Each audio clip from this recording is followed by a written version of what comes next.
The blood-stained sand of Kandahar clung to Sarah Reynolds' combat boots as she ducked behind the overturned Humvee. Gunfire tore through the air above her head, the metallic ping of bullets striking the vehicle's frame, a deadly metronome counting down the seconds they had left. Sweat and dirt streaked her face as she peered through the shattered window, assessing their dire situation. 3 of her squad members lay wounded in the exposed dirt between their position and the relative safety of a crumbling stone wall 20 meters away. Before we jump back in, tell us where you're tuning in from, and if this story touches you, make sure you're subscribed, because tomorrow I've saved something extra special for you. Reynolds, stay put. That's a direct order. First Sergeant Miller's voice carried over the radio, his tone leaving no room for argument. Evac is 4 minutes out. We need to hold this position. Sarah's fingers tightened around her rifle as she calculated the odds.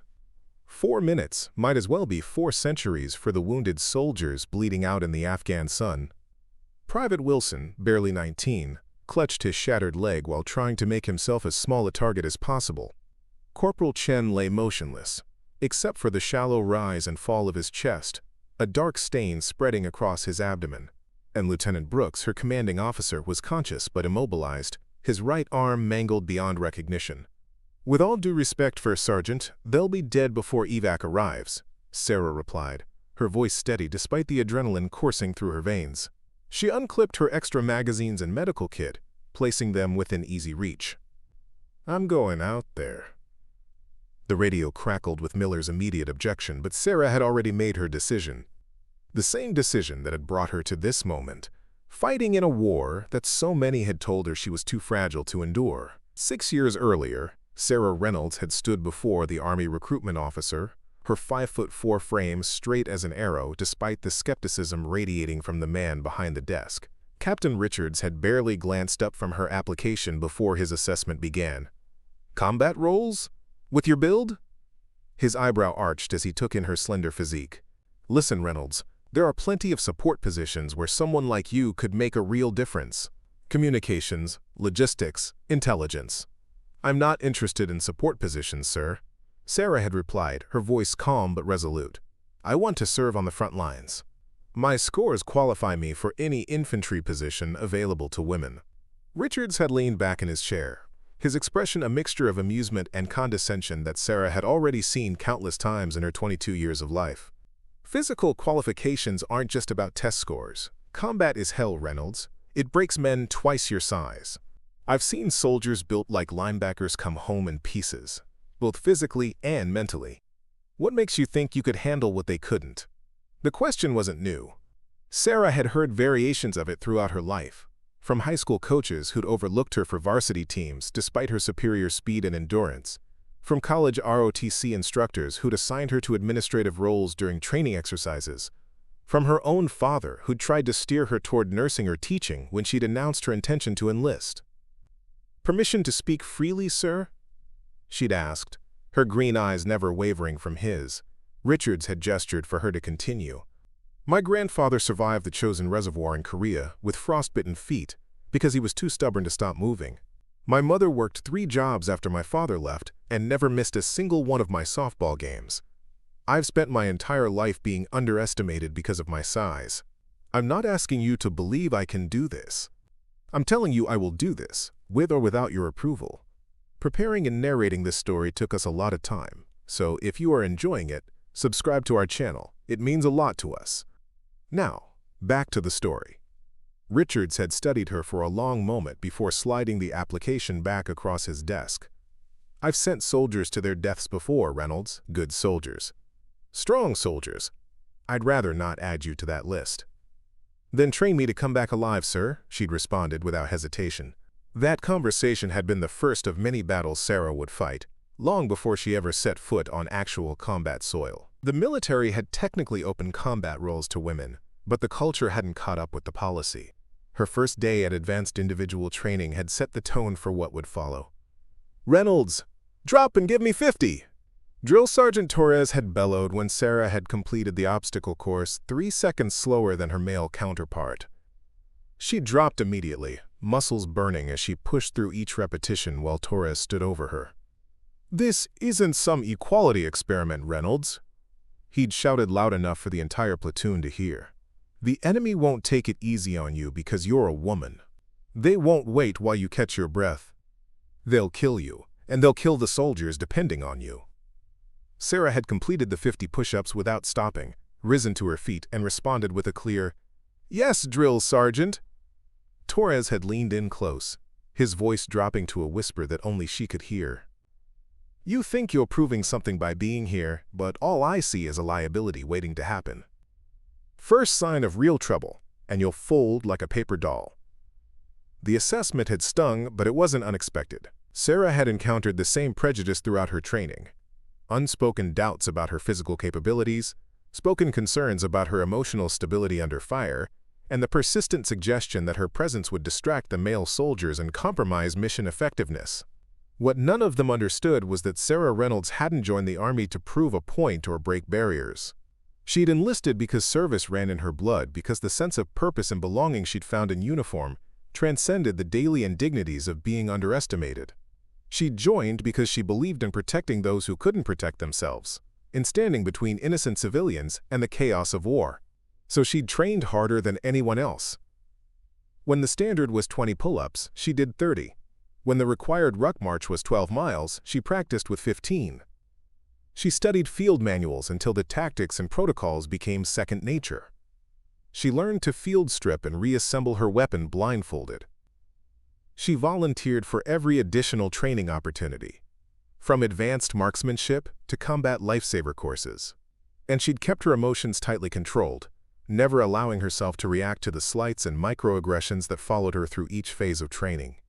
The whispered comments about diversity quotas and, quote, lowered standards. The male soldiers who either treated her like she was made of glass or tried to prove their dominance through excessive aggression during training exercises. The officers, who subtly shifted her responsibilities away from the most physically demanding tasks for her own good. Sarah had endured it all with the same quiet determination that had characterized her entire life. She didn't argue or complain. She simply performed, consistently and excellently, allowing her actions to speak for her. By the time her unit received deployment orders to Afghanistan, she'd earned a grudging respect from most of her peers and superiors. Not acceptance, not quite, but an acknowledgement that she had at least earned her place among them. It wasn't enough, but it was a start. Afghanistan had been everything her instructors had warned her about, and more. The relentless heat that made full combat gear feel like a mobile sauna. The irregular hours and constant vigilance that turned sleep into a luxury rather than a necessity. The weight of decisions that could mean life or death for civilians and fellow soldiers alike. Their forward operating base sat nestled in a valley surrounded by mountains that offered perfect vantage points for enemy observers. Supply lines were tenuous at best, routinely targeted by insurgent forces who knew the terrain like they knew their own homes. Every patrol outside the wire carried the risk of ambush, or IEDs, invisible killers buried beneath the dust and rubble of a war-torn landscape. Sarah had been assigned to a mixed infantry and engineering unit tasked with securing routes and assessing infrastructure needs in villages throughout the province. It was dangerous, grinding work that tested every skill she'd developed during training. 2 months into the deployment, her squad had been returning from a routine patrol when Lieutenant Brooks spotted a young Afghan girl wandering dangerously close to a suspected IED hotspot. Without hesitation, he'd ordered the convoy to stop, against established protocol that recommended maintaining movement through high-risk areas. "Reynolds, Chen, with me," Brooks had commanded, already moving toward the child. "Wilson, maintain overwatch from the vehicle." Sarah had followed immediately, scanning rooftops and windows for the telltale signs of an ambush. The girl couldn't have been more than 6 or 7, her dark eyes wide with fear or confusion as 3 armed soldiers approached her. Lieutenant Brooks had reached her first, kneeling down to speak through their interpreter's radio link while maintaining situational awareness. Sarah had positioned herself between the girl and the most likely avenue of approach for potential hostiles, her rifle at the ready. That's when everything had gone wrong. The first shot had come from a building to their right, striking Chen in the side where his body armor didn't provide coverage. The second and third had followed in quick succession, hitting Brooks, Arm, and Wilson, who'd been providing cover from the vehicle. In the chaos that followed, Sarah had managed to grab the Afghan girl and dive behind a low stone wall, shielding the child with her body as bullets struck the ground around them. She'd radioed for support while returning fire, her training kicking in despite the surreal horror of watching her teammates fall. The ambush had been carefully planned and executed. What had seemed like a single sniper had actually been the opening move in a complex attack designed to separate the American soldiers from their vehicles and pin them down for a larger force moving in from the east. Now, crouched behind the overturned Humvee with 3 wounded comrades exposed to enemy fire, Sarah faced an impossible choice. Obey orders and wait for backup while her friends died in the dirt, or risk everything on a desperate rescue attempt that most people would consider beyond her physical capabilities. The memory of Drill Sergeant Torres' words echoed in her mind. First sign of real trouble, and you'll fold like a paper doll. Sarah took a deep breath, checked her weapon, and made her decision. Reynolds, do not leave cover. That's a direct order. First Sergeant Miller's voice crackled through her radio again, more urgent this time. Sorry, First Sergeant. Connection's breaking up, Sarah replied, then switched her radio to the emergency channel only. If she was going to disobey a direct order, at least she wouldn't have to listen to someone telling her she couldn't do what she was about to attempt. She took one final breath, visualizing the route she would take, calculating the distance to each wounded soldier, and the best approach to the stone wall that offered their only chance of survival. Then, without allowing herself another moment of doubt, she burst from behind the Humvee and sprinted toward Private Wilson, the closest of the 3 wounded. The world narrowed to a tunnel of dust and gunfire as Sarah ran. She heard bullets strike the ground near her feet, felt the disturbed air as projectiles passed inches from her body. Her lungs burned with exertion and fear, but her legs kept pumping, carrying her to Wilson's side in what felt like both an eternity and an instant. "I've got you, Wilson," she gasped, grabbing the back of his body armor and beginning to drag him toward the stone wall. At 5'10" and carrying nearly 70 pounds of gear, Wilson was almost twice her weight, but adrenaline and determination lent her strength beyond her normal capacity. Each step was agony as she pulled Wilson's limp form across the uneven ground. Enemy fire intensified, the insurgents recognizing her vulnerability and adjusting their aim accordingly. A bullet tore through the fabric of her sleeve, missing flesh by millimeters. Another struck Wilson's helmet, the impact momentarily halting their progress before Sarah renewed her efforts with desperate intensity. After what seemed like hours but could only have been seconds, they reached the relative safety of the stone wall. Sarah positioned Wilson in the most sheltered spot available, quickly checking his wounds and administering basic first aid to stem the bleeding from his leg. "Stay with me, Private," she ordered, pressing a field dressing against the worst of the damage. "That's an order." Wilson's eyes fluttered open, disorientation giving way to recognition. "Reynolds, what the hell are you doing?" "Saving your ungrateful ass," she replied with forced levity. "Now, keep pressure on this while I get the others." Before Wilson could protest, Sarah was moving again, staying low and using the minimal cover available as she made her way back into the kill zone. Insurgent fire had intensified, coordinated bursts from multiple positions tracking her movement with increasing accuracy. A round struck her backplate, the impact throwing her forward onto the ground but failing to penetrate her body armor. Sarah rolled with the momentum, scrambling back to her feet and continuing toward Corporal Chen. Unlike Wilson, Chen was completely unconscious, the ground beneath him darkened with blood from his abdominal wound. Sarah knew moving him would risk worsening his injury, but leaving him exposed guaranteed a fatal outcome. With no time for gentleness, she grabbed Chen's webbing and began the grueling process of dragging him to safety. Her muscles screamed in protest, her smaller frame struggling with the dead weight of the unconscious soldier. Each yard gained was a victory against both the enemy fire and the limitations of her own body. A bullet struck the ground inches from her foot, kicking up dust and rock fragments that tore at her exposed skin. Another round passed close enough to her ear that she felt the heat of its passage. Sarah gritted her teeth and kept moving, her entire world reduced to the singular goal of reaching the stone wall. When they finally made it, Sarah collapsed momentarily beside Chen, her chest heaving with exertion. Wilson had maintained pressure on his own wound as instructed and was now watching her with a mixture of disbelief and newfound respect. "Reynolds, you're insane," he managed between pained breaths. "Completely fucking insane." "Save your breath," she gasped, already checking Chen's wound and applying a fresh field dressing. The corporal's pulse was weak but present, his breathing shallow but steady. He might survive if the medevac arrived soon enough. Which left Lieutenant Brooks still exposed and vulnerable in the middle of the kill zone, his right arm a mangled mess of bone and tissue.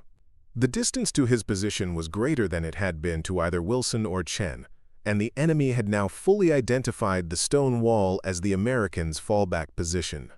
Concentrated fire rained down on their location, chunks of ancient stone disintegrating under the impact of high-velocity rounds. "Don't even think about it," Wilson warned, seeing the calculation in Sarah's eyes. "You've pushed your luck twice already. There's no way you make it to the lieutenant and back." Sarah checked her watch. The promised medevac was still at least 2 minutes out. 2 minutes that Lieutenant Brooks didn't have if the spreading pool of blood beneath him was any indication. "If the positions were reversed, he'd come for us," she said simply, checking her weapon and preparing for a third dash into enemy fire. "Reynolds, wait," Wilson began, but she was already moving, staying lower this time, using the uneven terrain to break the enemy's line of sight whenever possible. The insurgents had anticipated her movement, their fire converging on her position with deadly accuracy.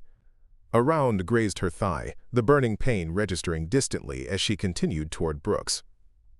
Another struck her gear, destroying her canteen but leaving her unharmed. Lieutenant Brooks was semi-conscious when she reached him, his eyes glassy with pain and blood loss.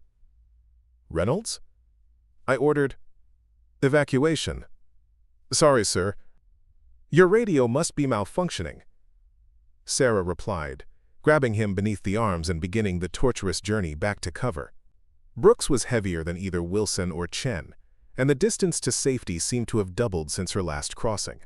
Her muscles trembled with fatigue, her wounded thigh threatening to collapse beneath her as she dragged the lieutenant through the dirt.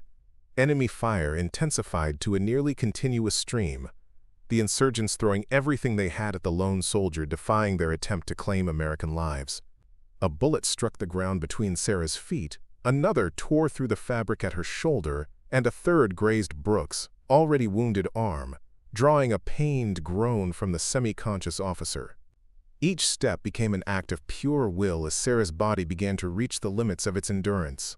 15 feet from the wall, 10 feet, 5. With a final surge of desperate strength, Sarah pulled Brooks into the sheltered area behind the stone barrier, collapsing beside him as her legs finally gave out. Her lungs burned with each ragged breath, her arms felt like lead weights attached to her shoulders, and her wounded thigh pulsed with fiery pain. But she had done it. All 3 wounded soldiers were now under what limited cover the stone wall provided, temporarily safe from direct fire, as the sound of approaching helicopters finally reached their position. Wilson stared at her with undisguised amazement. "How did you—" he began, then shook his head. "I didn't think anyone could do what you just did." Sarah managed a weary smile as she applied pressure to Brooks' mangled arm, fighting to stem the bleeding until medical personnel could take over. "Maybe next time you'll believe me when I say I can handle myself in combat." The distinctive thump of helicopter rotors grew louder as the medevac approached their position, accompanied by the welcome sound of Apaches providing covering fire. The insurgents began to retreat in the face of American air power, their ambush thwarted by one soldier's refusal to abandon her comrades. As the dust kicked up by the landing medevac swirled around them, Sarah Reynolds finally allowed herself to acknowledge what she had accomplished. Not just surviving in combat, but thriving in it. Not just meeting the standard, but exceeding it when it mattered most. First Sergeant Miller was the first to reach their position, his expression shifting from anger to astonishment as he took in the scene. 3 wounded soldiers alive behind cover, and the smallest member of his company somehow responsible for all of it. "Reynolds," he began, his voice caught between reprimand for disobeying orders and admiration for what she'd achieved. "How the hell did you move all 3 of them by yourself?" Sarah looked up at him, exhaustion etched in every line of her face but determination still burning in her eyes. "With respect, First Sergeant, I didn't do it by myself. I did it because of every person who ever told me I couldn't."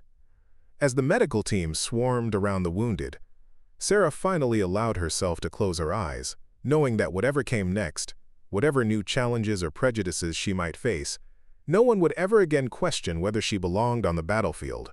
No one would ever again call her too fragile for combat. She had answered that question with actions that spoke louder than any words ever could. The medevac helicopter's rotors whipped the desert sand into a frenzy as medical personnel rushed toward the wounded soldiers behind the stone wall. Sarah Reynolds remained where she had collapsed, her body finally acknowledging the toll of what she'd accomplished. Her uniform was torn and blood-stained, her muscles trembling with fatigue, her wounded thigh throbbing with each heartbeat. "Reynolds, you need medical attention," a combat medic said, kneeling beside her after the more critically wounded had been stabilized for transport. Sarah shook her head, wincing as the movement sent a wave of dizziness through her. "Take care of them first. I can wait." The medic ignored her protest, already cutting away the fabric around her thigh wound. "3 separate evac teams are working on your guys. You're my patient now, so sit still and let me do my job." As the medic cleaned and dressed her wound, Sarah watched the organized chaos around them. Lieutenant Brooks was being loaded onto the first helicopter, his mangled arm immobilized and IVs running into both arms. Corporal Chen, still unconscious but stabilized, was next. Private Wilson was sitting up now, alert enough to give Sarah a respectful nod as he was helped toward the third helicopter. First Sergeant Miller crouched beside her, his expression a complex mixture of emotions. "That was the most impressive and the most idiotic thing I've ever seen a soldier do, Reynolds," he said, his voice pitched just loud enough to be heard over the helicopter noise. "You disobeyed a direct order." "Yes, First Sergeant," Sarah acknowledged, meeting his gaze without flinching. Miller studied her for a long moment before continuing. "3 soldiers are alive because you did. I'm not sure whether to recommend you for a medal or have you court-martialed." "Whatever you decide, First Sergeant, I can live with it," Sarah replied. "I couldn't have lived with myself if I'd stayed behind that Humvee." Before Miller could respond, the radio on his shoulder crackled with an urgent transmission. The rest of their platoon, positioned as security for the medevac operation, had spotted movement on the eastern ridge. The insurgents who had orchestrated the ambush were regrouping, apparently unwilling to let their targets escape. "We need to move now," Miller ordered, helping Sarah to her feet. "Can you walk?" Sarah tested her wounded leg, grimacing but nodding. "I can walk." "Good, because I'm not carrying you," Miller replied, though his supportive grip on her arm belied his gruff words. "Let's get you on that last bird before those bastards start shooting again." They had taken 3 steps toward the waiting helicopter when the first mortar round landed 30 meters from their position, the explosion sending a shower of dirt and rock fragments over the evacuation zone. The second landed closer, and the third closer still, the enemy walking their fire toward the vulnerable medical personnel and their patients. "They're bracketing our position," Miller shouted, pushing Sarah toward the helicopter as medical staff scrambled to secure their patients. "Move!" Sarah stumbled forward, her injured leg threatening to buckle beneath her. The helicopter pilot was already spooling up the engines, preparing for immediate takeoff as the situation deteriorated. Wilson had been loaded, the door was open, waiting for her as the last patient to be evacuated. Then the 4th mortar round hit. The explosion was deafening, the pressure wave knocking Sarah off her feet and sending her rolling across the rocky ground. When her vision cleared, she saw the medevac helicopter lifting off, Wilson's wide eyes visible through the window as he watched her being left behind.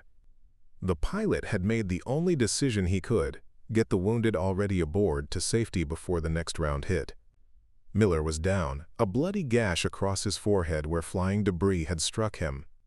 The remaining medical personnel were scattered, some wounded, others simply disoriented from the blast. And in the distance, Sarah could see figures moving down from the ridgeline, the insurgent force advancing to finish what their ambush had started. For a moment, Sarah considered the irony of her situation. She had risked everything to save her comrades, only to be left behind herself. After proving she wasn't too fragile for combat, she might die here anyway. her victory rendered meaningless by a lucky mortar strike. Then survival instinct took over. She crawled to Miller's side, checking his pulse and finding it strong despite his unconscious state. The gash on his forehead looked worse than it likely was. Head wounds always bled profusely, but he wouldn't be moving under his own power anytime soon. "Sergeant Miller, can you hear me?" she asked, tapping his cheek firmly. No response. Sarah keyed her radio, reporting their situation to whoever might be listening. "This is Specialist Reynolds. First Sergeant Miller is down. We need immediate extraction. Enemy forces advancing from the east. Estimated squad strength." The response was immediate but not encouraging. "Reynolds, this is Captain Harris. Negative on immediate extraction. The area is too hot for another medevac. Apache support inbound to provide covering fire, but you need to move to a more defensible position. Can you confirm your location?" Sarah described their position, using the overturned Humvee and stone wall as reference points. The captain's voice remained professionally calm as he delivered the news she'd already anticipated. "Hold tight, Reynolds. Quickest we can get ground forces to your position is 30 minutes. Apache support in 10. Find cover and stay alive." 30 minutes! An eternity under enemy fire, with a wounded senior NCO and her own injuries slowing her down. Sarah took a deep breath, forcing down the panic that threatened to overwhelm her. One problem at a time. First, she needed to move Miller to cover. The irony wasn't lost on her as she grabbed the unconscious first sergeant's webbing and began dragging him toward the stone wall that had sheltered her wounded comrades earlier. The man who had ordered her not to attempt a rescue was now being rescued in exactly the same manner, by the soldier he'd deemed too fragile for the task.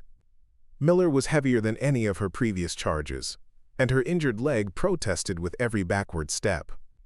The first bullet struck the ground 3 feet to her left, kicking up a small cloud of dust. The insurgents had spotted them and were closing the distance rapidly. Sarah returned fire one-handed while continuing to drag Miller, forcing the enemy to take cover temporarily.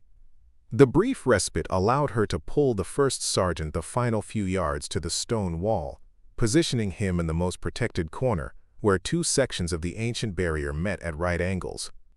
With Miller as secure as she could make him, Sarah took stock of their situation. 2 magazines for her rifle, her sidearm with a full magazine, a single fragmentation grenade, and whatever Miller had on him. Medical supplies from her combat lifesaver pouch. A canteen of water. Not much to hold off a determined enemy force for 30 minutes. The wall provided good cover from the eastern approach, where the enemy was currently advancing, but left them vulnerable from the north. If the insurgents split their forces and flanked their position, Sarah and Miller would be caught in a deadly crossfire. She needed to change the equation. 20 meters north of their position lay the burned-out shell of an Afghan police vehicle, destroyed months earlier by an IED, but never removed from the roadside. If she could reach it, she could use it to cover their northern exposure, creating a small fortress with the stone wall. The problem was the same one she'd faced earlier, crossing open ground under enemy fire. Only this time, she wouldn't be dragging a wounded comrade. She'd be moving to secure a tactical advantage, leaving Miller temporarily vulnerable while she did so. Before she could second-guess herself, Sarah sprinted toward the vehicle, ignoring the fire that erupted from the insurgent positions as soon as she broke cover. A bullet tugged at her sleeve. Another kicked up dirt at her feet, but momentum carried her forward until she slid behind the bullet-riddled police truck. From her new position, she had a clear view of the enemy's approach and the perfect angle to establish a crossfire of her own. The first insurgent to break cover received 3 rounds center mass before he realized his mistake. The second managed to fire a burst in her direction before Sarah's controlled pair dropped him as well. The remaining fighters took cover, their advance temporarily halted by the unexpected resistance. Sarah used the lull to assess the vehicle she was using for cover. The driver's compartment was relatively intact, the engine block providing excellent protection from small arms fire. The rear compartment was more exposed, the metal riddled with holes from the IED that had destroyed it. An idea formed in Sarah's mind, dangerous but potentially decisive. If she could move the vehicle closer to Miller's position, they would have substantial cover from all directions. The police truck was small enough that she might be able to push it, using the slight downward slope of the road to her advantage. It was a desperate plan, but desperation was all she had. Sarah holstered her sidearm, slung her rifle across her back, and braced her shoulder against the rear bumper of the vehicle. Her wounded legs screamed in protest as she pushed with all her strength, feeling the vehicle resist before grudgingly beginning to roll forward. The insurgents, confused by her actions, hesitated before opening fire again. By then, Sarah had established momentum, the vehicle rolling slowly but steadily toward Miller's position. Each step was agony as she pushed the truck downhill, bullets striking the metal around her as the enemy realized her intention. 10 meters. 5. 3. With a final surge of strength, Sarah guided the police truck into position perpendicular to the stone wall, creating a right-angled fortress with Miller secured in the corner. She collapsed behind the engine block, gasping for breath as sweat poured down her face. The Apache gunships arrived 5 minutes later, their 30mm cannons, turning the advancing insurgents into a desperate retreat. By the time ground forces reached their position, Sarah had treated Miller's head wound, established a security perimeter, and communicated detailed enemy positions to the Apache pilots. The first sergeant regained consciousness as they were being loaded onto the extraction vehicles, his eyes widening as he took in the tactical position Sarah had created around him. "Reynolds?" he asked, disorientation giving way to recognition. What happened? Sarah, exhausted beyond words but still vigilant, merely nodded toward the police truck positioned as a shield. "Found us some better cover, First Sergeant." Miller's eyes narrowed as he processed the implications. The vehicle hadn't been there during the ambush, which meant Reynolds had somehow moved it into position while under fire, after already rescuing 3 wounded soldiers and sustaining injuries herself. "You're either the bravest soldier I've ever met," he said slowly, "or the craziest." "Probably a little of both, First Sergeant," Sarah replied with a tired smile, "but definitely not too fragile for combat." 2 days later, Sarah sat beside Lieutenant Brooks, hospital bed at Bagram Airfield, her wounded leg properly treated and bandaged, her uniform replaced with clean fatigues that couldn't hide the array of bruises covering her body. Brooks was awake but groggy from pain medication, his right arm heavily bandaged and suspended in a complex apparatus designed to promote healing. "They tell me you saved my life," he said, his voice rough from the breathing tube that had been removed only hours earlier. "That you came back for me after getting Wilson and Chen to safety." Sarah shrugged, uncomfortable with the admiration in her commanding officer's voice. "I wasn't leaving anyone behind, sir." "That's not what Miller says," Brooks continued. "He says you disobeyed a direct order to stay in cover. Says you made 3 separate trips across open ground under heavy fire to drag 3 men twice your size to safety. Then you moved a vehicle into position as a defensive barrier while continuing to take fire, after being wounded yourself." "First Sergeant Miller talks too much," Sarah replied, though without rancor. "I just did what needed doing." Brooks studied her for a long moment before speaking again. "You know what they're calling you now? The soldiers in our unit, the medical staff who treated you, even the Apache pilots who provided air support?" Sarah shook her head, apprehension creeping into her expression. "They're calling you the carrier," Brooks said, "because you carried 3 wounded soldiers to safety when most men couldn't have managed one. The nickname should have felt like victory, confirmation that she had finally proven herself in the most demanding circumstances possible. Instead, Sarah felt a complicated mix of emotions. Pride in what she'd accomplished, certainly, but also sadness that it had taken such extreme actions to earn the respect that should have been hers by right of her training, dedication, and commitment. "I don't need a nickname, sir," she said quietly. "I just need to be treated like any other soldier who does their job well." Brooks nodded slowly, understanding in his eyes. "That's fair. But you should know that what you did goes beyond doing your job well, Reynolds. I'm putting you in for a Silver Star." Sarah began to protest, but Brooks raised his uninjured hand to stop her. "This isn't about proving yourself or breaking barriers or making some political statement about women in combat. This is about recognizing exceptional valor under fire. This is about acknowledging that when everything went to hell, you were the one who stepped up and saved lives at great risk to your own." Before Sarah could respond, the privacy curtain around Brooks' bed was pulled aside, revealing Private Wilson in a wheelchair, his shattered leg immobilized but his eyes clear and alert. "Sorry to interrupt, sir," Wilson said to Brooks before turning his attention to Sarah. "I wanted to thank you properly. The docs say I'll keep the leg because you got me to cover so quickly. I owe you everything." Sarah felt her cheeks warm with embarrassment.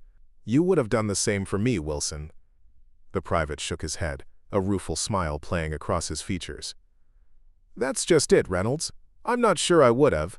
Not because I wouldn't want to, but because I don't know if I could have physically done what you did.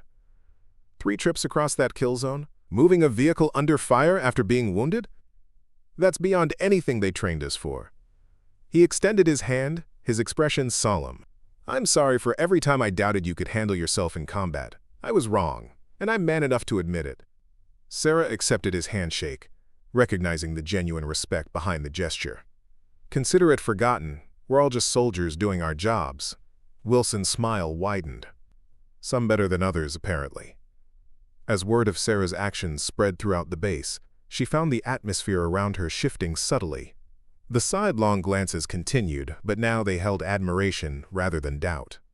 The comments behind her back were expressions of respect rather than skepticism. The physical tasks that had mysteriously been reassigned to larger male soldiers were now offered to her without hesitation. Captain Richards, the recruitment officer who had questioned her suitability for combat, visited her in the medical ward a week after the ambush, his expression a mixture of embarrassment and pride. "I owe you an apology, Reynolds," he said without preamble. "I judged you by your size rather than your character, and I was wrong." Sarah, in the middle of her physical therapy exercises, paused to acknowledge him. "No apology needed, sir. You weren't saying anything I hadn't heard before, and you won't be the last to underestimate me." Richards shook his head, his expression serious. "That's where you're wrong. Your actions have changed the conversation throughout the entire combat arms community. Commanders who were skeptical about women in direct combat roles are reconsidering their positions. Training programs are being reevaluated to emphasize skill and determination over raw physical size." He handed her a folder containing official transfer papers. "When you're recovered, General Montgomery wants you at Fort Benning helping to redesign the combat training program for all soldiers, regardless of gender. Your experience, both in overcoming institutional barriers and in performing under fire, makes you uniquely qualified for the position." Sarah accepted the folder, stunned by the implications. "Sir, I'm just a specialist. Surely there are more qualified." "There isn't anyone more qualified, Reynolds," Richards interrupted. "You've lived it from both sides, the discrimination and the validation. You know what it takes to succeed when everything and everyone is telling you that you can't. That knowledge is invaluable, especially as we continue integrating women into combat roles." For the first time since the ambush, Sarah felt the full weight of what her actions might mean beyond her immediate unit. She had never set out to be a trailblazer or a symbol. She had simply wanted to serve her country in the role she felt best suited for, to be judged on her merits rather than her gender or size. But symbols mattered. Examples mattered. The next woman who sat across from a recruitment officer with combat aspirations might face less skepticism because of what Sarah had proven possible. The next female soldier in training might receive more equitable treatment because instructors had heard about the carrier who saved 3 men in Afghanistan. "I'll consider it, sir," she said finally. "But right now my focus is on getting back to my unit. They're still deployed, still in danger. They're my family." Richards nodded, understanding her priorities. "The offer will stand when you're ready, Reynolds. Some battles are won with bullets and blood. Others are won by changing minds and systems. You've already done the first. Consider if you might be equally effective at the second." 3 months later, fully recovered and returned to active duty, Sarah stood at the edge of the training ground at Fort Benning, watching a new class of recruits tackle the obstacle course. Among them were more women than she had seen during her own training, each pushing themselves to meet and exceed the standards that would qualify them for combat roles. Drill Sergeant Torres, transferred stateside after his deployment ended, stood beside her, his expression thoughtful as he observed the trainees. "I was wrong about you, Reynolds," he said, breaking the comfortable silence between them. "When I called you a liability. When I said you'd fold under pressure. I couldn't have been more wrong." Sarah smiled, the acknowledgement from her former tormentor, bringing a sense of closure she hadn't realized she needed. "You weren't entirely wrong, Sergeant Torres. I did fold under pressure. I just folded the enemy instead of myself." Torres laughed, a genuine sound of appreciation. "Damn right you did. And now you've got a whole generation of soldiers looking to follow your example." He nodded toward a small, wiry female recruit who had just completed the rope climb in record time, her determined expression reminiscent of Sarah's own during training. "That one reminds me of you. Chip on her shoulder the size of Texas, something to prove to everyone, including herself. Got top marks in marksmanship and tactical exercises, but the male recruits still give her grief about her size." "What do you tell her?" Sarah asked, curious about how Torres had evolved since their time together. The drill sergeant's expression turned serious. "I tell her about a specialist in Afghanistan who carried 3 wounded soldiers to safety under enemy fire. I tell her about a woman who moved a vehicle into a defensive position while wounded and outnumbered. I tell her that strength comes in many forms, and sometimes the strongest soldiers are the ones who refuse to accept that they can't do something." He turned to face Sarah directly, respect evident in his stance. "Then I tell her that if she works twice as hard and wants it twice as bad, she might be half the soldier that Reynolds turned out to be." Sarah felt her throat tighten with unexpected emotion. From Torres, this was more than praise. It was vindication. "They won't all need to be tested the way I was," she said, watching the female recruit tackle the next obstacle with grim determination. "But they all deserve the chance to prove themselves on their own merits, not to be judged by their size or gender before they've even begun." Torres nodded in agreement. "That's why you're here, isn't it? To make sure they get that chance?" Sarah had accepted the position at Fort Benning after completing her deployment, recognizing that her experience could help shape training, protocols, and attitudes that would benefit all soldiers, regardless of gender. It wasn't the path she had envisioned when she'd first enlisted, but it was a mission worth undertaking. "I'm here to make sure that when they face their real tests, not these training obstacles, but the life-or-death moments that define a soldier, they're ready," she replied. "Not because they're men or women, large or small, but because they're trained to use whatever strengths they have to overcome whatever challenges they face." As they watched the recruits continue their training, Sarah reflected on the journey that had brought her to this moment. From the doubtful recruitment officer to the ambush in Afghanistan, from being underestimated at every turn, to becoming an example of what was possible when determination overcame prejudice. She had never set out to change the military's perception of women in combat. She had simply wanted to serve where she felt she could make the greatest difference. But in proving herself capable of extraordinary actions under the most extreme circumstances, she had opened doors for others to follow. The nickname had stuck, despite her initial discomfort with it. The carrier had become shorthand, not just for her specific actions that day, but for the broader truth she had demonstrated. That courage, skill, and determination often mattered more than size or gender when lives were on the line. Sarah Reynolds had been called too fragile for combat, until she carried 3 wounded soldiers to safety and changed the conversation forever. Her legacy would live on in every soldier who was judged by their actions rather than their appearance, by their heart rather than their size. And for Sarah, that was victory enough. The thunderous applause that filled the auditorium caught Sarah Reynolds by surprise. Standing behind the podium at the Pentagon, she waited for the noise to subside, her silver star and newly minted captain's bars glinting under the stage lights. 5 years had passed since the ambush in Afghanistan that had transformed her from a doubted soldier to a reluctant symbol of changing military culture. "Thank you," she said simply when the applause finally died down. "But I'm not here to talk about what happened that day in Kandahar. You've all read the reports, seen the footage, heard the stories, some more exaggerated than others." A ripple of knowing laughter moved through the audience of military officers, government officials, and defense industry representatives. The incident had taken on mythic proportions over the years, each retelling adding new impossible feats to Sarah's actions. "I'm here to talk about what happens next," she continued, her voice steady and purposeful. "About how we transform our military to utilize the full spectrum of talent available to us, not just women in combat roles, but every soldier who might be underestimated because they don't fit our preconceived notions of what a warrior should look like." The combat integration initiative she had helped develop over the past 3 years represented the most comprehensive overhaul of military training standards in decades.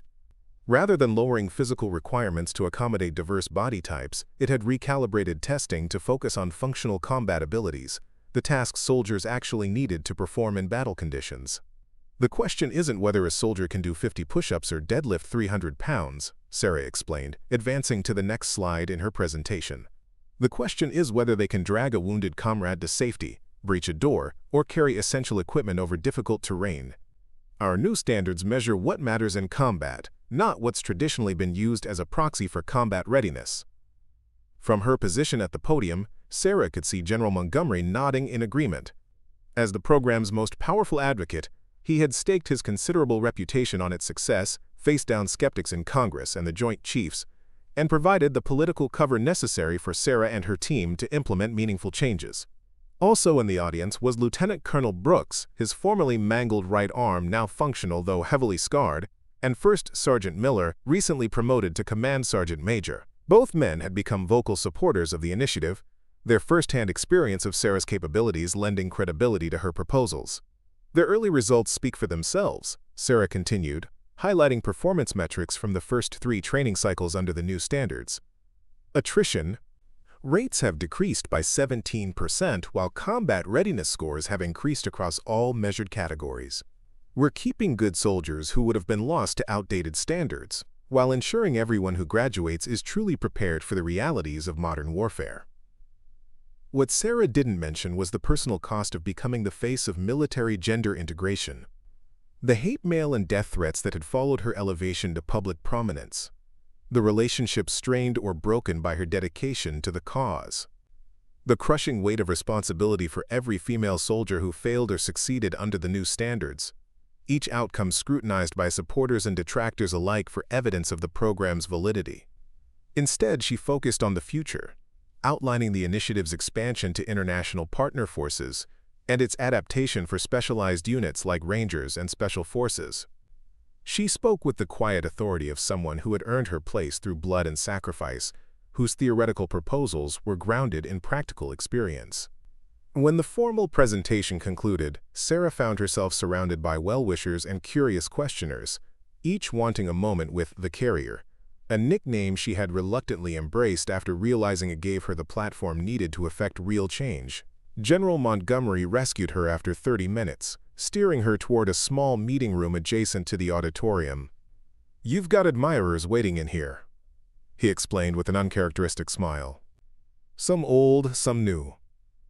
Sarah entered the room to find a group of 7 women in dress uniforms, ranging from a fresh-faced second lieutenant to a silver-haired colonel.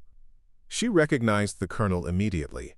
Margaret Chen, one of the first female helicopter pilots in the Army, and a trailblazer in her own right. "Captain Reynolds," Colonel Chen said, stepping forward to shake Sarah's hand. "I believe you served with my nephew, Corporal David Chen." Sarah's eyes widened in recognition. "Yes, ma'am. He was one of the soldiers She hesitated, still uncomfortable with directly referencing her actions. "One of the men you carried to safety." Chen completed the sentence for her. "He's stationed at Fort Bragg now, fully recovered and leading a squad of his own. He named his daughter Sarah, you know."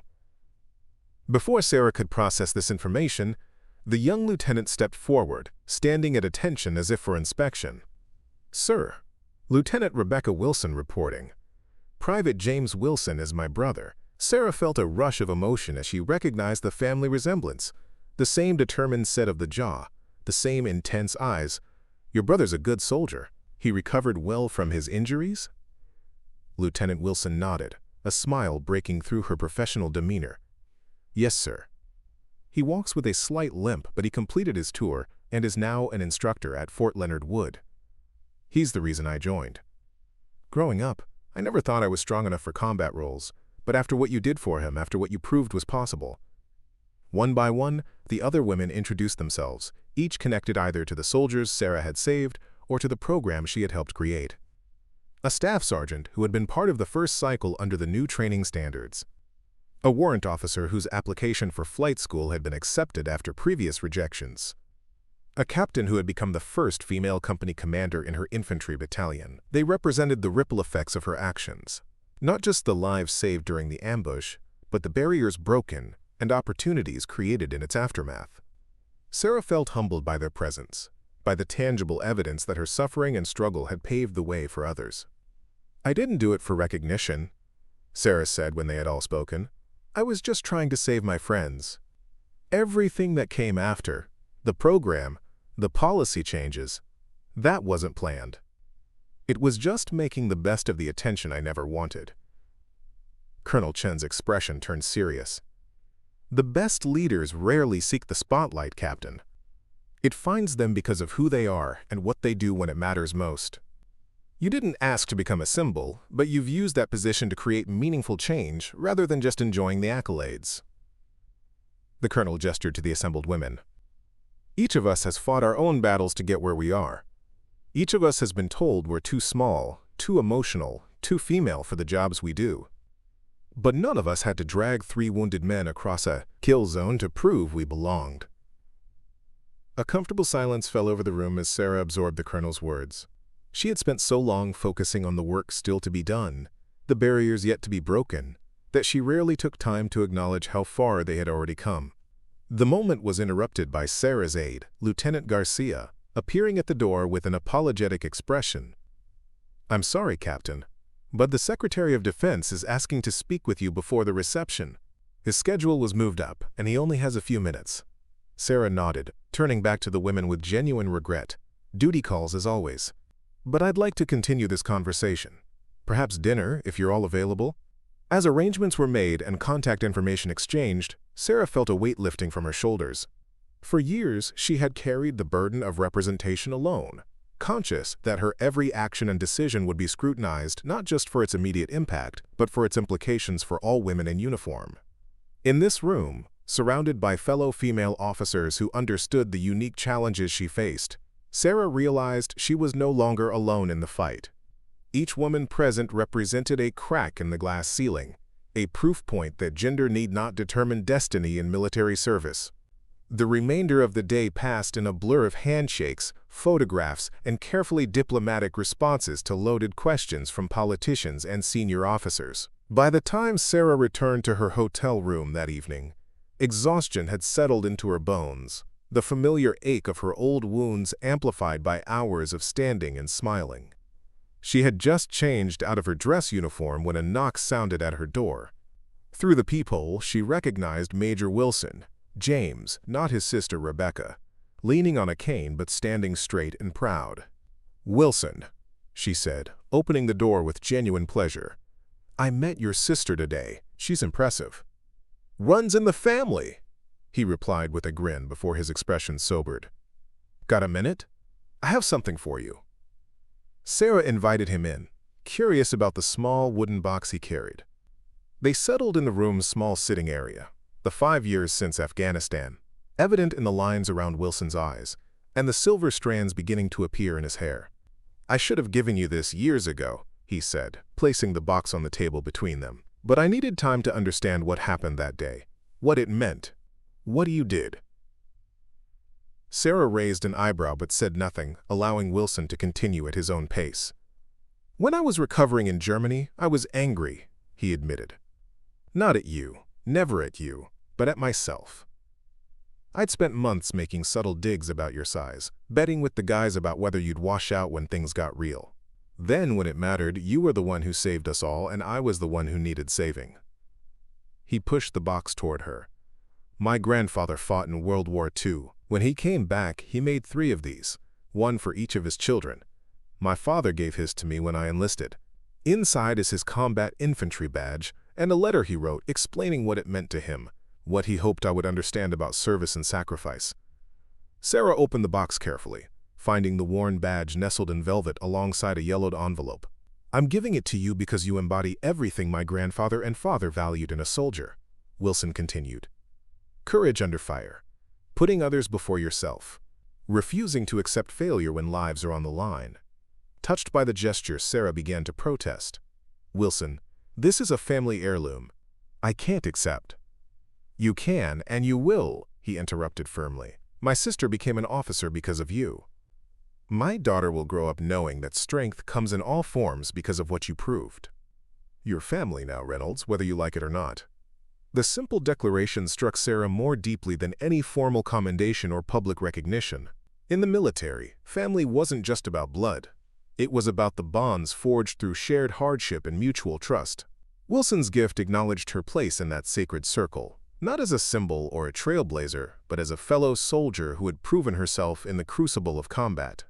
"Thank you," she said finally, her usual eloquence abandoned in the face of genuine emotion. "This means more than you know." Wilson nodded, understanding the unspoken depth of her gratitude. "There's something else. The guys from our old unit are getting together tomorrow night at the Army-Navy Club. Brooks, Miller, Chen, even Torres is flying in. We'd like you to join us." Sarah hesitated, memories of Afghanistan flooding back. Not just the ambush, but the daily indignities and subtle exclusions that had preceded it. "Are you sure? I was never really one of the guys." Wilson's laugh held no mockery, only warm recognition of the absurdity. "Reynolds, after what happened, you became the standard the rest of us are measured against. You're not one of the guys. You're the legend the guys tell stories about." The gathering the following evening was everything Sarah had needed without realizing it. No formal speeches or ceremonial recognition, just the comfortable camaraderie of soldiers who had faced death together and emerged changed but unbroken. They shared memories both painful and funny, updated each other on careers and families, and toasted absent friends. Lieutenant Brooks, now a lieutenant colonel like Sarah, proudly showed off the range of motion he had regained in his once mangled arm. Chen, who had suffered the worst injuries during the ambush, displayed the scar on his abdomen with macabre humor, calling it his, quote, second belly button. As the night progressed, the conversation turned inevitably to the ambush, each survivor sharing their perspective on the events that had defined their lives in ways both profound and unexpected. "I thought I was hallucinating when I saw you coming back for me," Brooks admitted, his expression distant with remembered pain. "I'd lost so much blood, was going in and out of consciousness. Then suddenly, there you were, this 5'4" woman, dragging me through hell like it was just another training exercise." Chen nodded in agreement. "I don't remember anything from that day after the first shot hit me. But the medics told me you pulled me to safety while taking fire the whole way. Said they'd never seen anything like it."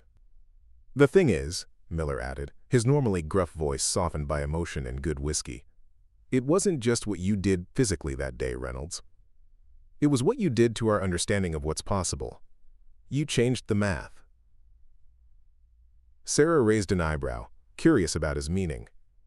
"Before that day, we all had these assumptions about who could do what in combat," Miller explained. "About how much weight someone your size could move.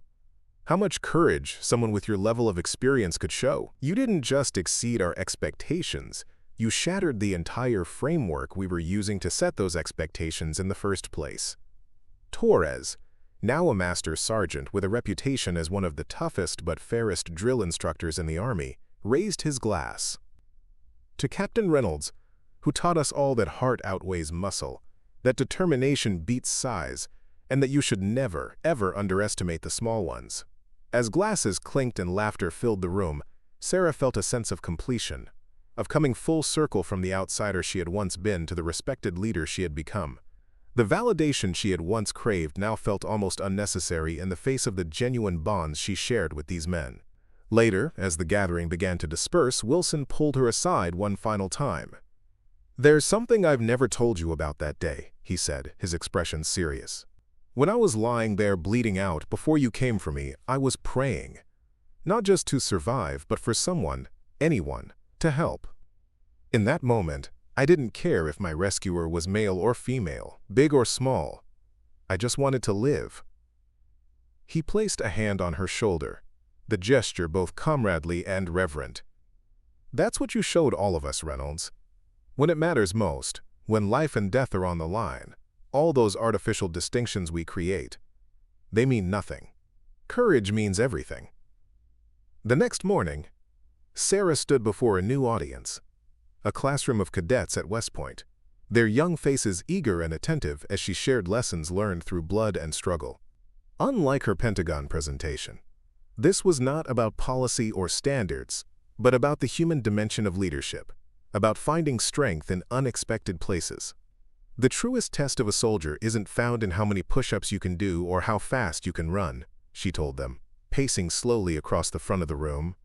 It's found in those moments when everything falls apart, when the plan fails, when your friends are wounded and the enemy is closing in.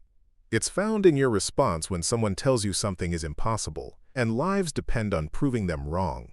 She could see them absorbing her words, measuring themselves against the standard she described. Some sat taller, confidence radiating from their posture. Others looked uncertain, perhaps questioning their own capacity for the kind of courage she had displayed. "I'm not special," Sarah continued, addressing the doubt she saw in some of their eyes. "I didn't have superhuman strength or extraordinary training.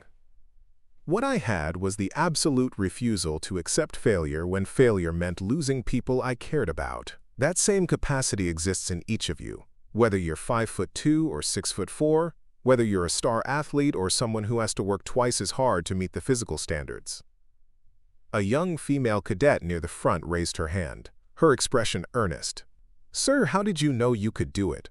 How did you overcome the doubt?" Sarah considered the question, thinking back to that moment behind the Humvee when she had made her decision. "I didn't know I could do it," she admitted. "I just knew I had to try." Sometimes courage isn't about being certain of success. It's about being willing to risk failure for something that matters. As the session ended and the cadets filed out, many stopping to shake her hand or ask additional questions, Sarah noticed a familiar figure waiting at the back of the room. General Montgomery approached once the last cadet had departed, his expression thoughtful. "That wasn't the presentation I expected," he observed, "but it might have been the one they needed to hear." Sarah nodded, gathering her notes. "They get enough tactical instruction from their professors. I wanted to give them something they can't learn from a manual." Montgomery studied her for a moment before speaking again. "The Secretary of Defense has approved the final phase of the Combat Integration Initiative. Full implementation across all services, including special operations components. Your recommendations, your standards, your training protocols, all of it. The news should have felt like triumph, the culmination of 5 years of work and advocacy. Instead, Sarah felt a strange mixture of satisfaction and emptiness, the peculiar melancholy that comes with achieving a long-sought goal. "So what's next?" she asked, unsure whether she was questioning the general or herself. Montgomery smiled slightly, recognizing her ambivalence. "That's actually why I'm here. I have a proposition for you, one that might surprise you." 2 weeks later, Sarah stood at the edge of a training ground she had never expected to see again, watching as a new cycle of recruits tackled the same obstacles she had faced at the beginning of her journey. Fort Benning looked much as it had years ago, the Georgia sun beating down on sweating trainees, as drill instructors shouted encouragement and criticism in equal measure. Colonel Reynolds, the freshly promoted commander of the Army's new Adaptive Combat Training Center, felt the weight of her new responsibility settling onto her shoulders. The center would serve as the proving ground for the standards and methods she had helped develop, training soldiers from all branches in techniques that emphasized adaptability, innovation, and functional combat skills rather than brute strength alone. Beside her stood a selection of instructors chosen for their unique perspectives and experiences, veterans of Afghanistan and Iraq with diverse backgrounds and body types, each bringing something valuable to the training program. Among them was Staff Sergeant Rebecca Wilson, whose application Sarah had personally approved despite pressure to avoid any appearance of favoritism. "First group looks promising," observed Command Sergeant Major Miller, now assigned as the center's senior enlisted advisor. "Eager to learn, willing to be pushed." Sarah nodded, her experienced eye noting both strengths and weaknesses in the trainees, approaches to the obstacles. "They all have potential. Our job is to help them recognize it in themselves."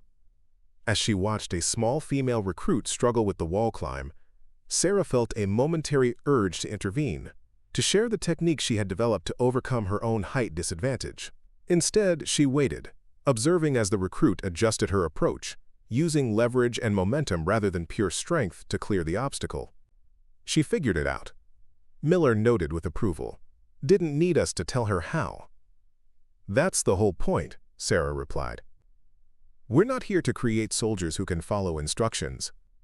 We're here to create soldiers who can adapt when instructions fail, who can innovate when standard approaches don't work, who can save lives when everything goes wrong." She thought back to that day in Afghanistan, to the moment when she had decided to disobey a direct order because she believed there was a better way to accomplish the mission. That decision had nearly cost her career, could easily have cost her life, but had ultimately saved 3 wounded soldiers and changed the course of her life and countless others. "They called me too fragile for combat," Sarah said quietly, almost to herself, "but fragile things break under pressure. I bent. I adapted.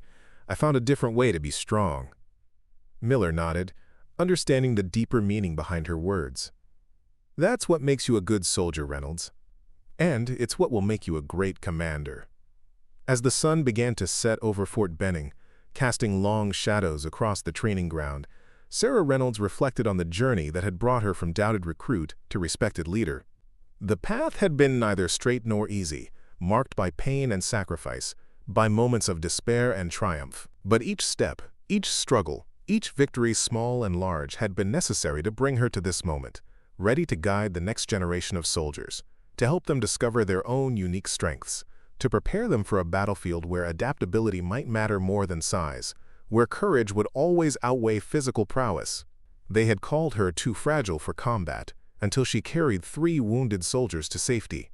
Now she would carry something else, the legacy of that day, the lesson it had taught, the promise it represented for a military where all qualified warriors could serve where their talents were most needed. It was a weight she was honored to bear, a burden she had been preparing for her entire life. And unlike those wounded soldiers she had dragged across a kill zone under enemy fire, this was a weight she would carry gladly, for as long as her country needed her to bear it. 10 years had passed since Colonel Sarah Reynolds had established the Adaptive Combat Training Center, transforming how the military prepared soldiers for the chaotic realities of modern warfare. Now, as Brigadier General Reynolds, she stood at the window of her Pentagon office, gazing at the early morning light reflecting off the Potomac River. At 45, her athletic frame still carried the strength and resilience that had defined her career, though silver now threaded through her dark hair, and faint lines marked the corners of her eyes, souvenirs from years of command decisions that weighed on her conscience. The knock on her door was familiar, 3 sharp raps that could only belong to her longtime aide, Colonel Rebecca Wilson. "Enter," Sarah called, turning from the window. Rebecca stepped inside, immaculate in her dress uniform, a tablet tucked under her arm. The once fresh-faced lieutenant had matured into a formidable officer in her own right, following a path that paralleled Sarah's in many ways. "The transport is ready, General," Rebecca said, "and I've confirmed that all the dignitaries have arrived at Fort Benning for the ceremony." Sarah nodded, taking a final glance at her reflection in the window. The stars on her shoulders still felt strange sometimes, as if they belonged to someone else, someone more suited to the corridors of power than the battlefield where she had proven herself. "I never thought we'd get this far," Sarah admitted, gathering her cover and briefcase. "When we started the program, I was just hoping to change a few minds, create a few opportunities. I never imagined." She gestured vaguely, encompassing not just her office, but everything that had changed in the decades since Afghanistan. The adaptive combat training methodology had spread beyond the Army to all branches of the military, revolutionizing how soldiers were selected, trained, and deployed. The emphasis on functional capabilities over arbitrary physical standards had opened doors for countless service members who might otherwise have been overlooked, creating a more diverse and adaptable fighting force. Rebecca smiled, understanding the weight of the moment. "The delegation from Australia arrived last night. Their defense minister specifically requested to meet you. Apparently, their implementation of your training protocols has reduced combat casualties by 23%. "Our training protocols," Sarah corrected automatically. "None of this happened because of me alone." It was a point she emphasized constantly, conscious that the mythology surrounding the carrier often overshadowed the collaborative effort that had made real change possible. Miller's tactical expertise, Brooks' strategic vision, Wilson's innovative training scenarios, and countless others had contributed to the program's success. The helicopter ride from the Pentagon to Andrews Air Force Base passed in companionable silence, both women lost in their own thoughts, as the Maryland landscape unfolded beneath them. On the military transport flight to Georgia, Sarah reviewed her notes for the dedication ceremony, though the words she had prepared felt inadequate for the occasion. Fort Benning had, changed significantly since Sarah's first days as a trainee. The expanded Adaptive Combat Training Center now occupied a substantial portion of the base, its modern facilities a stark contrast to the utilitarian barracks and training grounds of her early career.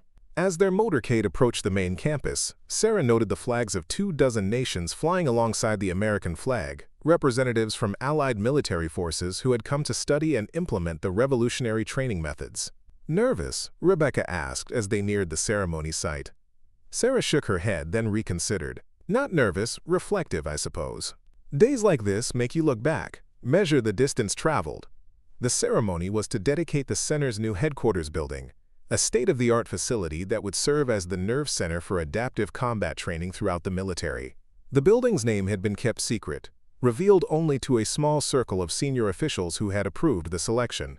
As Sarah stepped onto the stage, the assembled crowd of military personnel, government officials, and international representatives rose in a thunderous standing ovation.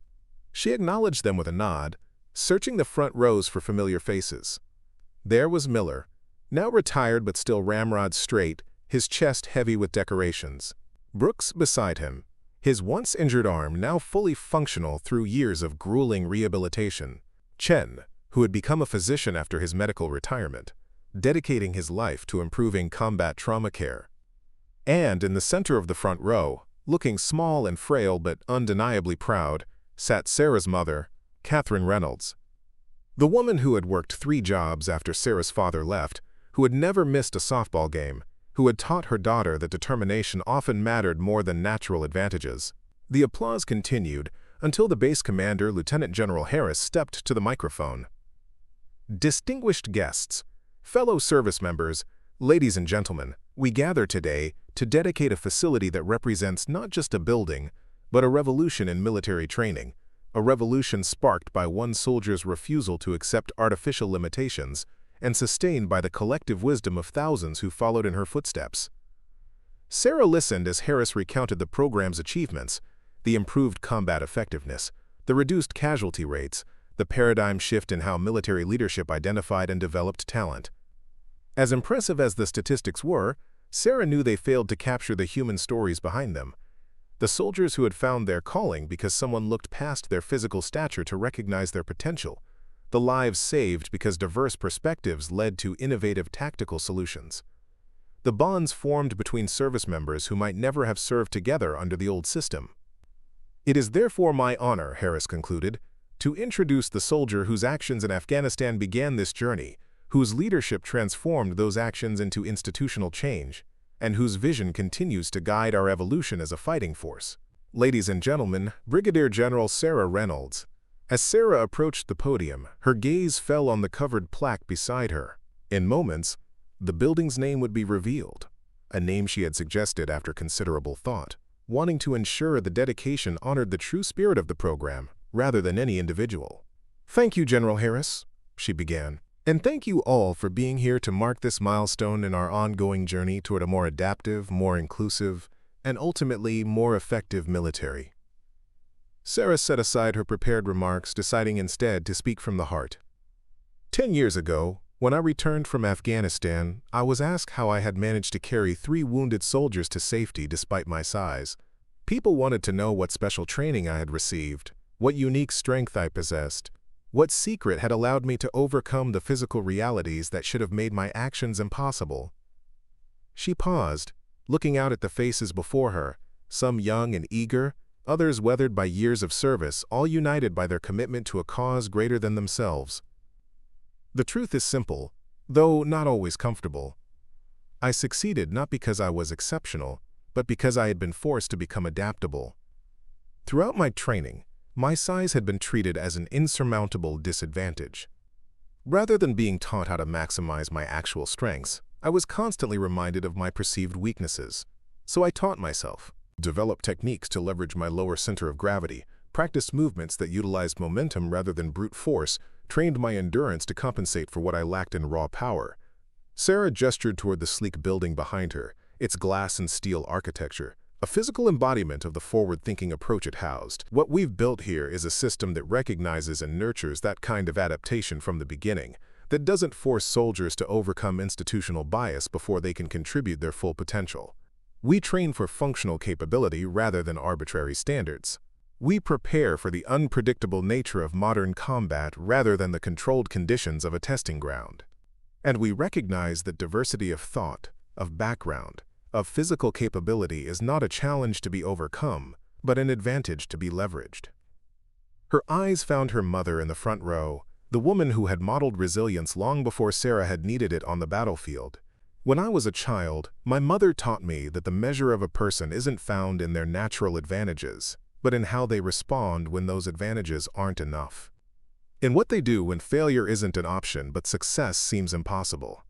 In Afghanistan, I didn't carry those men because I was stronger than anyone believed. I carried them because they needed carrying, and I refused to accept that it couldn't be done. Sarah moved toward the covered plaque, placing her hand on the cloth that concealed the building's name. That's why this facility will not bear my name, or the name of any single individual. Because the true strength of our program, the real revolution in our approach, comes not from celebrating exceptional actions, but from recognizing that exceptionalism often emerges from the most unexpected places when we create the conditions for it to flourish. With a smooth motion, she pulled away the covering to reveal the plaque beneath, the Adaptation Center, where barriers become bridges. The applause was immediate and heartfelt, the assembled crowd recognizing the truth in both the name and the philosophy it represented. As Sarah stepped back from the podium, General Harris returned to formally conclude the ceremony, inviting the guests to tour the new facility and observe training demonstrations prepared by current center staff. The reception that followed was a blur of handshakes, congratulations, and policy discussions with military leaders eager to expand their own implementation of adaptive training principles. Sarah moved through the crowd with practiced ease, the diplomatic skills she had developed as a general officer, allowing her to navigate the political aspects of her role without losing sight of the practical mission that remained her core focus. It was nearly 2 hours later when she finally found a moment of relative privacy on the building's rooftop terrace, where the Georgia sunset painted the sky in vibrant oranges and purples. She had just taken her first deep breath of the evening when the door opened behind her, and she turned to find her mother approaching slowly, her cane tapping softly against the concrete. "I thought I might find you hiding up here," Sarah Reynolds said with a knowing smile. "You never did care much for ceremonies and speeches." Sarah embraced her mother gently, conscious of the fragility that had gradually replaced Catherine's once formidable strength. At 72, she had fought her own battles with health challenges, facing them with the same determination she had instilled in her daughter. "I wasn't hiding," Sarah protested mildly, just taking a moment to process it all. Catherine moved to the railing, gazing out at the training grounds sprawled across the base. "Your father would have been proud, you know. For all his faults, he always believed in breaking barriers." It was a rare reference to the man who had walked out of their lives when Sarah was 7, leaving Catherine to raise their daughter alone. Sarah had long since made peace with his absence, recognizing that the challenges it had created had ultimately shaped her into the person she became. "I learned resilience from you, Mom," Sarah said simply. "Everything I've accomplished started with watching you refuse to be defeated by circumstances." Catherine squeezed her daughter's hand. "We never know which lessons will matter most, do we? When I was working those 3 jobs, dragging myself to your games on no sleep, I wasn't trying to teach you anything profound. I was just doing what needed to be done." "That's the most profound lesson of all," Sarah replied. "Doing what needs to be done, regardless of whether anyone thinks you can do it. That's what saved those men in Afghanistan. That's what built this program. That's what changes the world." They stood in comfortable silence as the sun dipped below the horizon, the first stars appearing in the darkening sky. Below them, the lights of the new facility illuminated the grounds where tomorrow's soldiers would learn to overcome not just external enemies, but the internal limitations, often imposed by tradition and expectation. The door opened again, and Sarah turned to see an unexpected visitor, James Wilson, walking with the slight limp that remained his souvenir from Afghanistan, but otherwise fit and vital at 43. "Sorry to interrupt, General," he said, nodding respectfully to Catherine. "They told me you might be up here." "James," Sarah said warmly. "I didn't know you were coming." Rebecca didn't mention it. Wilson smiled, the lines around his eyes crinkling with genuine pleasure. "Some things even your efficient aide doesn't know. I wanted to surprise you." He extended his hand, revealing a small velvet box. "My father's combat infantry badge, the one I gave you after Afghanistan. I thought you might want to place it in the center's museum display. It belongs there, part of the story that led to all this." Sarah accepted the box, touched by the gesture and its significance. "Are you sure? This is a family heirloom." "I'm absolutely sure," Wilson replied without hesitation. "My grandfather gave it to my father to remind him what true service looks like. My father gave it to me for the same reason. I gave it to you because you embodied that ideal when it mattered most. Now it should inspire the next generation." Catherine, sensing the significance of the moment, excused herself tactfully, leaving Sarah and Wilson alone on the terrace with their shared history and the tangible symbol of its importance. "I never thanked you properly," Wilson said when they were alone. "Not just for saving my life, but for what you did afterward. When they were rebuilding my leg, when the doctors weren't sure I'd walk again, I kept thinking about you dragging me across that kill zone. I figured if you could do that, I could damn well learn to walk again." Sarah opened the box, running her finger lightly over the worn metal badge that had witnessed 3 generations of service and sacrifice. "You would have done the same for me if our positions had been reversed." "That's just it," Wilson replied, his expression serious. "I'm not sure I could have. Physically, I mean. But now, because of what you built here, soldiers don't have to wonder if they're capable. They're trained from the beginning to maximize their specific capabilities, to adapt to challenges rather than being eliminated by them." He gestured toward the sprawling facility below them, where lights burned in offices and training rooms despite the late hour. Officers and instructors preparing for the next day's demonstrations. This place doesn't just train better soldiers. It creates better people. People who look for solutions instead of obstacles, who measure themselves by what they contribute rather than how they compare to some arbitrary standard. Sarah closed the velvet box carefully, appreciating both the physical gift and the deeper recognition it represented. "That's the legacy that matters to me. Not the medals or the promotions or the buildings, but the change in how we see potential, in ourselves and in others." As they made their way back inside, Sarah was struck by how different this moment felt from that day in Afghanistan. Then she had been fighting to prove something, to herself, to her doubters, to a system that had underestimated her from the beginning. Now she fought not for recognition but for transformation, not to break barriers but to ensure they never formed in the first place. The following morning brought the operational demonstrations that would showcase the center's innovative training methods for the assembled dignitaries.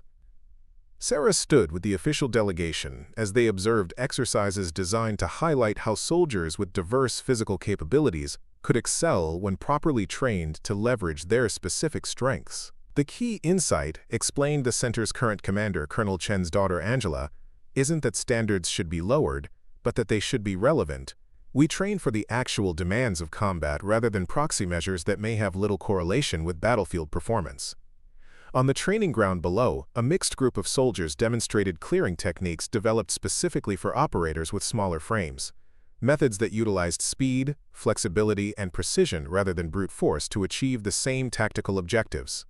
Our data shows that teams with diverse physical capabilities actually outperform homogeneous teams in complex environments, Angela continued. Different perspectives lead to different solutions, and the wider array of techniques available gives commanders more tactical options. Sarah watched with quiet satisfaction as the demonstration unfolded, each element highlighting how far they had come from the days when she had been told she was too fragile for combat. These soldiers weren't fighting against institutional bias or struggling to prove their worth. They were simply applying their training to accomplish the mission in the most effective way possible. As the morning progressed, Sarah found herself drawn to a young specialist who reminded her powerfully of herself 20 years earlier. Small in stature but moving with the confident precision of someone who knew exactly what she was capable of. When the formal demonstration concluded, Sarah made her way to where the specialist stood with her unit. "Excellent work out there," Sarah said, extending her hand. "Specialist?" "Garcia, sir," the young woman replied, her handshake firm despite her evident surprise at being addressed directly by a general officer. "Thank you, sir." "Your room-clearing technique was particularly effective," Sarah observed. "Did you develop that variation yourself, Garcia nodded, her initial nervousness giving way to professional pride. Yes, sir. The standard method works better for taller operators. I found I could move faster and present a smaller target with this approach. And your team adapted to accommodate your technique, Sarah noted, glancing at the other soldiers who had worked seamlessly with Garcia despite their physical differences. That's what we're trained to do, sir, replied the team leader, a tall staff sergeant who towered over both Garcia and Sarah. Identify each person's strengths, develop complementary tactics, execute as a unified team. Garcia might be small, but she's usually first through the door because she's the hardest target to hit and the most precise shooter we have. Sarah felt a profound sense of satisfaction hearing the matter-of-fact assessment. No qualifiers, no surprised acknowledgement that someone Garcia's size could be effective, just a clear recognition of specific capabilities and how they contributed to the team's overall effectiveness. This was the real victory, she realized. Not that exceptional individuals could sometimes overcome institutional barriers, but that those barriers were disappearing altogether, replaced by a pragmatic focus on what each soldier brought to the fight. Later that day, as the official ceremonies concluded and the visiting dignitaries departed, Sarah found herself walking the grounds of Fort Benning one last time, retracing the path she had first traveled as a doubtful recruit, facing skeptical instructors. The physical landscape had changed dramatically, new facilities replacing old advanced training systems enhancing traditional methods. But the more significant transformation was invisible, a fundamental shift in how potential was identified, developed, and deployed. Her phone vibrated with a message from the Secretary of Defense, confirming her next assignment, leading a multinational task force to implement adaptive training methods across NATO forces. It was an opportunity to extend the revolution beyond American military culture, to reshape how allied nations prepared for an increasingly complex security environment. As sunset approached, Sarah made her way to a small memorial garden tucked behind the main campus, a quiet space dedicated to soldiers who had died in Afghanistan and Iraq. Among the names engraved in stone were Johnson, Martinez, and Williams, the men from Patricia Patterson's original unit in the story that had inspired Sarah's own journey, transformed into a tribute to actual fallen soldiers whose sacrifices had paved the way for those who followed. Sarah stood in silence, honoring not just those named on the memorial, but all who had given their lives in service, those who had never had the chance to complete their own stories, whose potential had been cut short by war's brutal arithmetic. General Reynolds? The voice belonged to Specialist Garcia, who approached with respectful hesitation, clearly uncertain whether she was intruding on a private moment. I wanted to thank you before you left, Garcia continued when Sarah acknowledged her. Not just for the kind words this morning, but for everything. My drill sergeant told us your story on our first day of training. Said we should remember it whenever we thought something was impossible. Sarah smiled, recognizing the full circle moment for what it was. Her experience transformed from personal struggle to institutional legend, used now to inspire rather than caution. What did you think when you heard it? She asked, genuinely curious about how her story resonated with a new generation of soldiers who had never known a military that didn't include women in combat roles. Garcia considered the question seriously. Honestly, I thought it sounded impossible, carrying 3 wounded men across a kill zone under fire. But then I realized that was the whole point. The things that seem impossible are only impossible until someone refuses to accept that limitation. She gestured toward the training grounds visible in the distance. That's what they teach us now. Not that we should all be able to do exactly the same things in exactly the same ways, but that we should find our own ways to do what needs doing. That's your real legacy, sir. Not just what you did that day, but what you made possible for all of us who came after. As twilight deepened into night, Sarah Reynolds stood at the threshold between past and future, between the barriers she had broken and the bridges those broken barriers had become. The young specialist's words echoed in her mind, a reminder that the most meaningful change often comes not from grand gestures or heroic moments, but from the quiet persistence of those who refuse to accept artificial limitations. They had called her too fragile for combat until she carried 3 wounded soldiers to safety. But her true strength had never been physical. It had been the unbreakable determination to create a world where no one with the heart to serve would ever again be told they were too anything to contribute their full potential. And in that world built through struggle and sacrifice, persistence and vision, each new generation would find not barriers but bridges, not limitations but possibilities, not fragility but the adaptable strength that comes from embracing our differences as assets rather than obstacles. Up next, you've got two more standout stories right on your screen. If this one hit the mark, you won't want to pass these up. Just click and check them out. And don't forget to subscribe and turn on the notification bell so you don't miss any upload from us.